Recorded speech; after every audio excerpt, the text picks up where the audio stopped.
Hello aspirants, welcome you all. ఈరోజు జరిగినటువంటి SI preliminary ఎగ్జామినేషన్స్లలో ఎకానమీ పాయింట్ ఆఫ్ వ్యూలో, ముఖ్యంగా ఇండియన్ ఎకానమీ పాయింట్ ఆఫ్ వ్యూలో ఒక 8 క్వశ్చన్స్ అడగడం జరిగింది. చాలా ఈజీ క్వశ్చన్స్, చాలా డైరెక్ట్ క్వశ్చన్స్. రోజు న్యూస్ పేపర్ చదువుతూ కొన్ని ఎకానమీ బేసిక్స్ కనుక చదువుకోగలిగితే ఎకానమీకి సంబంధించినటువంటి అన్ని క్వశ్చన్స్ని కూడా ఆన్సర్ చేసేటటువంటి అవకాశం అనేది ఉంది. సో మీకు నేను సి కోడ్ ఉన్నటువంటి క్వశ్చన్ పేపర్ని నేను తీసుకోవడం జరిగింది. దాంట్లో ఈ సి సెట్ ఉన్నటువంటి క్వశ్చన్ పేపర్లో మనకు 112వ క్వశ్చన్ ఎకానమీ పాయింట్ ఆఫ్ వ్యూలో ఇవ్వడం అనేది జరిగింది.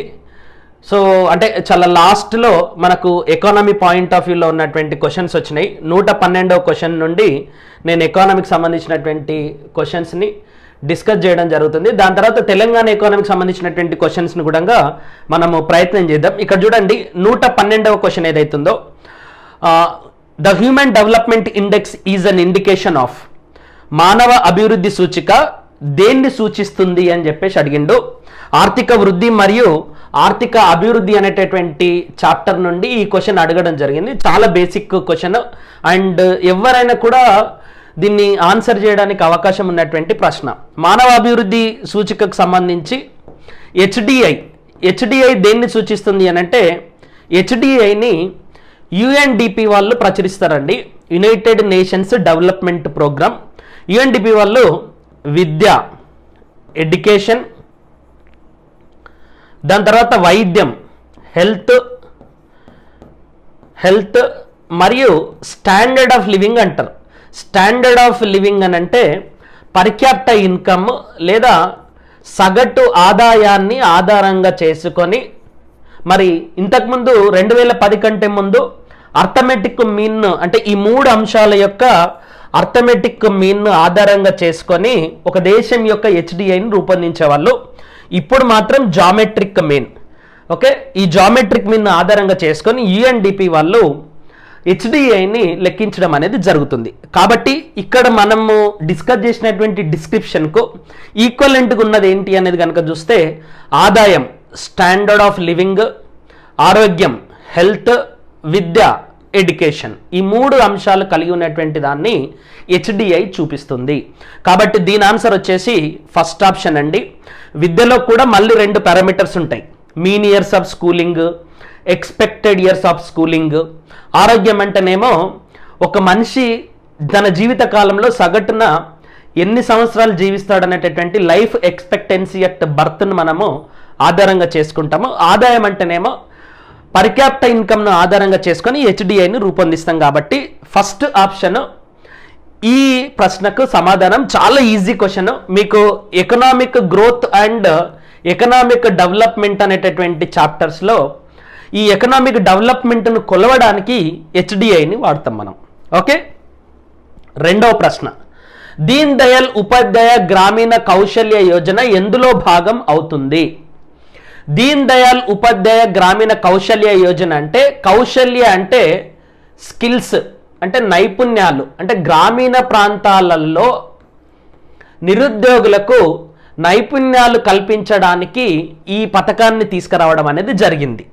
ఈ పథకం ఏ మంత్రిత్వ శాఖ కిందికి వస్తుంది అని అంటే, గ్రామీణ అభివృద్ధి మంత్రిత్వ శాఖ కిందికి వస్తుంది. Direct question. మీరు ప్రణాళికలు చదివినా కూడా ఈ ప్రశ్నకు ఆన్సర్ చేయొచ్చు.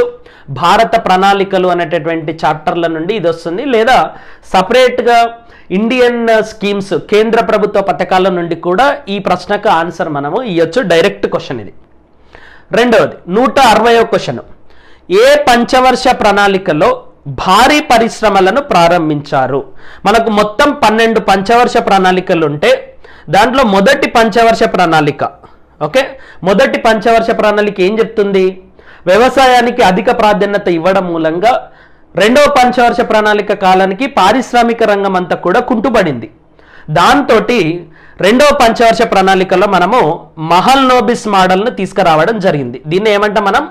మహల్ నోబిస్ మోడల్ అని చెప్పేసి అంటాము. దీన్నే బిగ్ పుష్ థియరీ అని చెప్పేసి కూడా అంటాం. బిగ్ పుష్ థియరీ అంటే మీనింగ్ ఏంటి? ఒక దేశంలో భారీ పారిశ్రామికీకరణను ఎస్టాబ్లిష్ చేసి త్వరితగిన వేగవంతమైనటువంటి వృద్ధిని సాధించాలి అని చెప్పేసి ప్రభుత్వం అనుకుంది. దాంట్లో భాగంగానే రెండవ పంచవర్ష ప్రణాళిక కాలంలో మనము భారీ పరిశ్రమలను ప్రారంభించడం అనేది జరిగింది. కాబట్టి మీరు 12 పంచవర్ష ప్రణాళిక కాలాలలో ఒక్కొక్క పంచవర్ష ప్రణాళిక ఏ మోడల్లో వచ్చింది అనేది మీరు చదవాల్సినటువంటి ఆస్కారం అనేది ఉంటుంది. ఇది కూడా చాలా డైరెక్ట్ క్వశ్చన్, చాలా ఎస్టాబ్లిష్డ్ ఫ్యాక్ట్. ఇది మొదటి పంచవర్ష ప్రణాళిక హర్రర్ డోమర్ మోడల్ని ఆధారంగా చేసుకొని వస్తే, రెండవ పంచవర్ష ప్రణాళిక మాత్రము మనకు భారీ పరిశ్రమలను ప్రారంభించడం అనేది జరిగింది. బిగ్ పుష్ థియరీని, మహల్నోబిస్ థియరీని ఆధారంగా చేసుకొని వచ్చింది. మూడవ పంచవర్ష ప్రణాళిక వచ్చేవరకల్లా, మొదటి పంచవర్ష ప్రణాళికనేమో వ్యవసాయం, మూడవ పంచవర్ష ప్రణాళిక దేని గురించి చెప్తుంది? వచ్చినటువంటి గ్రోత్ స్టేబుల్గా రావాలి, స్థిరమైనటువంటి వృద్ధి కావాలి అని చెప్తుంది. ఓకే, ఆరవ పంచవర్ష ప్రణాళిక కాలం నాటికి ఆహారము, దాని తర్వాత స్థిరమైన వృద్ధి, సామాజిక వృద్ధి అనేటటువంటి అంశాల మీద మరి ఈ ఆరవ పంచవర్ష ప్రణాళిక అనేది మాట్లాడుతుంది. గాడ్గిల్ ప్రణాళికను ఆధారంగా చేసుకొని వచ్చినటువంటి ప్రణాళిక ఇది. నెక్స్ట్ కనుక ముందుకు పోతే, భారత ఆర్థిక వ్యవస్థలో ఏ రంగము అత్యధికంగా తోడ్పడుతుంది అని చెప్పేసి అడిగిండు. ఇప్పుడు భారత ఆర్థిక రంగం అనంటే భారత యొక్క జీడిపిలో, ఇప్పుడు ఇది తెలంగాణ ఆర్థిక అంటే సోషియో ఎకనామిక్ సర్వేలో ఇది మనకు 2వ చాప్టర్లో ఉంటుంది. అంటే సోషియో ఎకనామిక్ సర్వే కనుక మీరు చదివినట్టయితే మనము 2వ చాప్టర్ ఏదైతుందో ఆ 2వ చాప్టర్లో కూడా దీన్ని ఇవ్వడం అనేది జరుగుతుంది. 2వ చాప్టర్లో మనకు ఈ ప్రశ్న ఇస్తారు. ఫర్ ఎగ్జాంపుల్ నేను 2వ చాప్టర్లో ఇచ్చినటువంటి దాన్ని చూపిస్తాను. ఇక్కడ చూడండి, ఇప్పుడు ఏమడిగిండు, మొత్తం ఆర్థిక వ్యవస్థలో ఏ రంగం నుండి అత్యధికమైనటువంటి కాంట్రిబ్యూషన్ వస్తుంది అన్నాడు. ఇది వెరీ ఈజీగా సేవల రంగం నుండి అత్యధికమైనటువంటి కాంట్రిబ్యూషన్ వస్తుంది. ఇక్కడ మీరు చూడొచ్చు 52.8%. తెలంగాణలో కూడా అదే రకమైనటువంటి కాంట్రిబ్యూషన్ అనేది మరి సేవల రంగం నుండి వస్తుంది. కాబట్టి ఈ ప్రశ్నకు ఆన్సర్ ఏంటి అని అంటే సేవల రంగం నుండి అత్యధికమైనటువంటి కాంట్రిబ్యూషన్ అనేది వస్తుంది. సో ద ఆన్సర్ వచ్చేసి ఫస్ట్ వన్. దాని తర్వాత ఏ రకమైన నిరుద్యోగాలలో శ్రామికుని యొక్క ఉపాంత ఉత్పాదకత 0 అవుతుంది అంటే మార్జినల్ ప్రొడక్టివిటీ 0 అవుతుంది అంటాడు. మీరు నిరుద్యోగం అనేటటువంటి చాప్టర్ నుండి ఈ ప్రశ్న అడిగిండు. చాలా రకాలైనటువంటి నిరుద్యోగాలలో ప్రచ్ఛన్న నిరుద్యోగిత అనేది చాలా ముఖ్యమైనటువంటి చాప్టర్. ఈ ప్రచ్ఛన్న నిరుద్యోగిత అంటే మీనింగ్ ఏంటి? ఇప్పుడు ఫర్ ఎగ్జాంపుల్ ఒక పొలంలో 4 పనిచేస్తూ ఈ 4 ఈ పొలంలో 2 క్వింటాల్ల రైస్ను పండించారు అనుకుందాం. ఇప్పుడు ఇంకొక 4 ఇదే పొలంలో పనిచేయడానికి కుదిరినప్పుడు అడిషనల్గా ఉద్యోగం సంపాదించినటువంటి 4 వలన చివరికి వచ్చేటటువంటి అవుట్పుట్ 0. దీన్నే ఏమంటామంటే ఉపాంత ఉత్పాదకత 0 అంటాం. దీన్నే మనం ఏమంటామంటే ప్రచ్ఛన్న నిరుద్యోగిత అంటాం. భారత వ్యవసాయ రంగంలో అత్యధికంగా ప్రచ్ఛన్న నిరుద్యోగిత ఉంటుంది. అత్యధిక మందికి అది ఉపాధి కల్పించినట్టు కనిపించినప్పటికీ, ఎక్కువ మంది ఇక్కడ ఉద్యోగం పొందినప్పటికీ ఆ అడిషనల్గా ఉద్యోగం పొందినటువంటి వాళ్ళ చేత ఉత్పత్తి అయ్యేటటువంటి మార్జినల్ ప్రొడక్టివిటీ ఉపాంత ఉత్పాదకత అనేది 0 ఉంటుంది. మీరు నిరుద్యోగ రకాలను కనుక చదివినట్టయితే ఈ ప్రశ్నకు ఆన్సర్ చేయొచ్చు. ఇది కూడా చాలా ఎస్టాబ్లిష్డ్ ఫ్యాక్ట్. భారతదేశంలో అత్యధిక సార్లు మనం చూసేటటువంటి నిరుద్యోగ రకాలలో ఇది కూడా ఒకటి. నెక్స్ట్, ద్రవ్య విధానం అనగానేమి? నేను నిన్ననే మరి రిజర్వ్ బ్యాంక్ ఆఫ్ ఇండియా ఇచ్చినటువంటి ద్రవ్య పరపతి విధానం గురించి 1 అవర్ క్లాస్ చెప్పిన నా ఛానల్లో. ద్రవ్య పరపతి విధానం అంటే ఏంటి, దాన్ని ఎందుకు చేస్తారు అని అంటే, ద్రవ్య పరపతి విధానంనే ఇంగ్లీష్లో మానిటరీ పాలసీ రివ్యూ అంటారు. దీన్ని ఒక దేశం యొక్క కేంద్ర బ్యాంకు అంటే సెంట్రల్ బ్యాంకు ఈ ద్రవ్య పరపతి విధానాన్ని చేస్తుంది. సో ఒక దేశం యొక్క కేంద్ర బ్యాంకు ద్రవ్య సరఫరాను నియంత్రించడాన్ని మనము ద్రవ్య విధానము అంటాం. ఈ ద్రవ్య సరఫరాను నియంత్రించి తద్వారా ద్రవ్య స్థిరత్వాన్ని ఏర్పాటు చేయడాన్నే మనము ద్రవ్య విధానము అని చెప్పేసి అంటాము. ఈ ద్రవ్య స్థిరత్వాన్ని ఏర్పాటు చేయడానికి, ద్రవ్య సరఫరాను నియంత్రించడానికి ప్రతి 2 నెలలకు ఒకసారి రిజర్వ్ బ్యాంక్ ఆఫ్ ఇండియా మరి మీట్ అవుతుంది.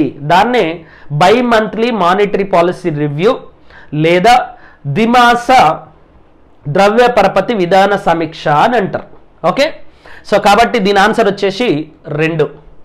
ఇది మానిటరీ పాలసీ అనేటటువంటి చాప్టర్ నుండి మనం ఆన్సర్ చేయొచ్చు. తర్వాత ఒక దేశం తన నగదును చెల్లించలేని స్థితిలో ఉన్నప్పుడు ఏ సంస్థ ఆదుకుంటుంది? చాలా ఇంటెలిజెంట్గా ఈ ప్రశ్న అడిగిండు. మీకు 1991 ఎల్పిజి రీఫార్మ్స్ నుండి ఈ ప్రశ్న అడిగిండండి. 1990లో భారతదేశము ఆర్థిక సంక్షోభాన్ని ఎదుర్కొంటుంది. ఆ ఆర్థిక సంక్షోభాన్ని మనం ఏమంటామంటే బ్యాలెన్స్ ఆఫ్ పేమెంట్ క్రైసిస్ అంటాం.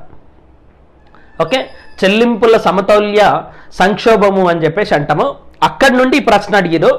ఏ దేశమైనా కూడా బ్యాలెన్స్ ఆఫ్ పేమెంట్ క్రైసిస్ని ఎదుర్కొంటుంది అంటే ఆ దేశానికి మొదటగా హెల్ప్ చేసేది ఎవరు అని అంటే అంతర్జాతీయ ద్రవ్య నిధి, ఐఎంఎఫ్, ఇంటర్నేషనల్ మానిటరీ ఫండ్ అంటాం.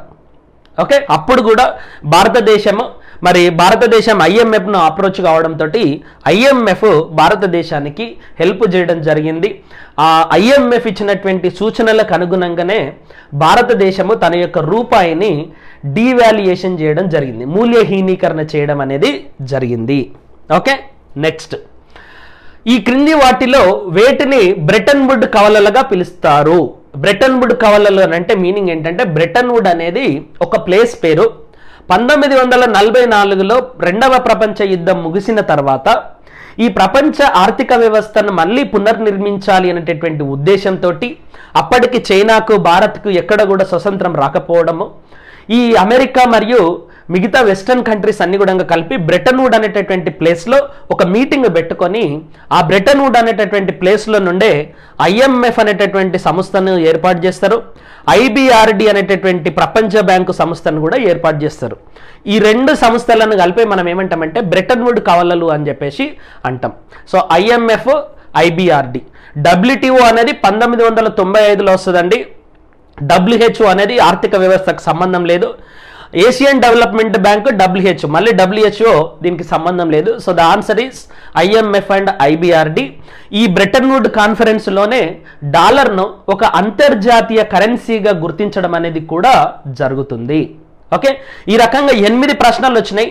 ఈ 8 ప్రశ్నలలో ఒకటి అంతర్జాతీయ ఆర్థిక వ్యవస్థ, బిఓపి అనేటటువంటి దాని నుండి వచ్చింది. ఇది మళ్ళీ మనము మానిటరీ పాలసీలో కూడా మనము ఈ ప్రశ్నను చదవడం అనేది జరుగుతుంది. దాని తర్వాత ఇది ఒక దేశం బిఓపి అండ్ ఇది ఎల్పిజి రిఫార్మ్స్ నుండి అడిగిండు. దాంతో పాటుగా మనం బిఓపిని చదివినప్పుడు కూడా దీన్ని చదువుదాం. ఎందుకంటే దేశంలో అంటే ప్రపంచంలోని శేష చెల్లింపులు అన్ని కూడా 0కి సమానం అని చెప్పేసి చెల్లింపుల శేషం అనేటటువంటి చాప్టర్ను చదువుతాం. ద్రవ్య విధానం అంటేనేమో మానిటరీ పాలసీ నుండి అడిగిండు. నిరుద్యోగాల నుండి ఒక ప్రశ్న అడిగిండు. దాని తర్వాత భారత ఆర్థిక వ్యవస్థలోని వివిధ రంగాల యొక్క అంటే షేర్ గురించి అడిగిండు. పంచవర్ష ప్రణాళికల గురించి అడిగిండు. దాని తర్వాత కేంద్ర ప్రభుత్వ పథకాల గురించి అడిగిండు. మరియు గ్రోత్ అండ్ డెవలప్మెంట్లో నుండి మానవాభివృద్ధి సూచిక గురించి అడిగిండు. ఈ 8 ప్రశ్నలు కూడా చాలా ఈజీ ప్రశ్నలు. ఎవరికైతే ఎకానమీలో బేసిక్స్ పైన పూర్తిగా పట్టుంటుందో వాళ్ళు ఈ ప్రశ్నలకు ఆన్సర్ చేయొచ్చు. వీటితో పాటు మనం తెలంగాణ ఎకానమీలో భాగంగా కూడా కొన్ని ప్రశ్నలు అడిగిండు. ఆ ప్రశ్నలు ఎట్లా ఆన్సర్ చేయొచ్చు అనేది కనుక చూస్తే, పెద్ద మనుషుల ఒప్పందం, నా ఎకానమీ పుస్తకంలో పెద్ద మనుషుల ఒప్పందము వాళ్ళ ఫోటోలు అది ఎప్పుడు జరిగింది అనేటటువంటి అంశాన్ని నేను ఇవ్వడం జరిగింది. చాలా బేసిక్ క్వశ్చన్. తెలంగాణ ఎకానమీలో మొదటి చాప్టరు మరి నేను ఈ మొత్తం ఇవ్వడం జరిగింది. 27 ఏప్రిల్ 2001 దేనికి ప్రసిద్ధి అంటే ఇది తెలంగాణ మూవ్మెంట్ నుండి వచ్చింది. తెలంగాణ రాష్ట్ర సమితి ఏర్పడింది. తర్వాత పెద్ద మనుషుల ఒప్పందం సమయంలో కేంద్ర హోంమంత్రి ఎవరు అని అంటే గోవింద్ వల్లభ్ పంత్. ఇది కూడా తెలంగాణ ఎకానమీలో భాగంగా తెలంగాణ మూవ్మెంట్లో భాగంగా ఖచ్చితంగా చదవాల్సినటువంటి ప్రశ్న.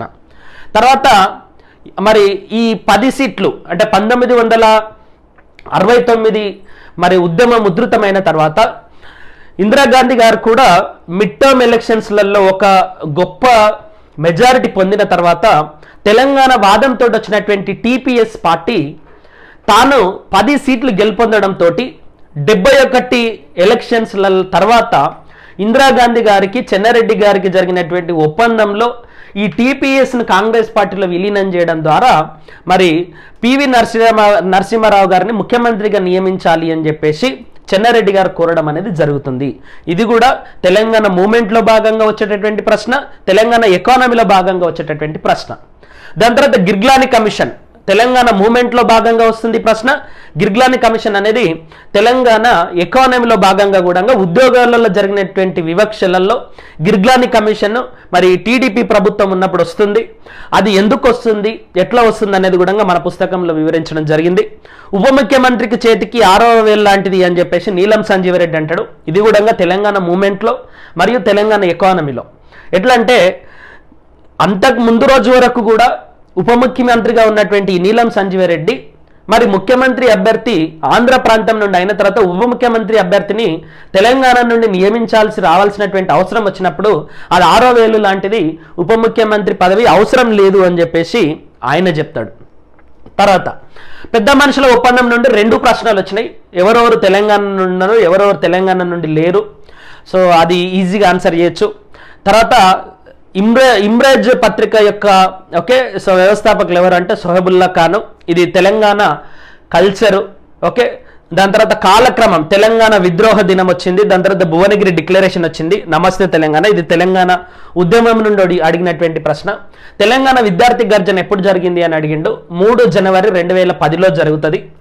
ఈ తెలంగాణ విద్యార్థి గర్జన 23 డిసెంబర్ 2009 ప్రకటన వచ్చిన తర్వాత 5వ తారీఖు జనవరి 5వ తారీఖు 2010లో అఖిలపక్ష సమావేశం పెట్టాలి అని చెప్పేసి నిర్ణయించుకున్న తర్వాత ఆ మధ్యలో వచ్చేదే తెలంగాణ విద్యార్థి గర్జన.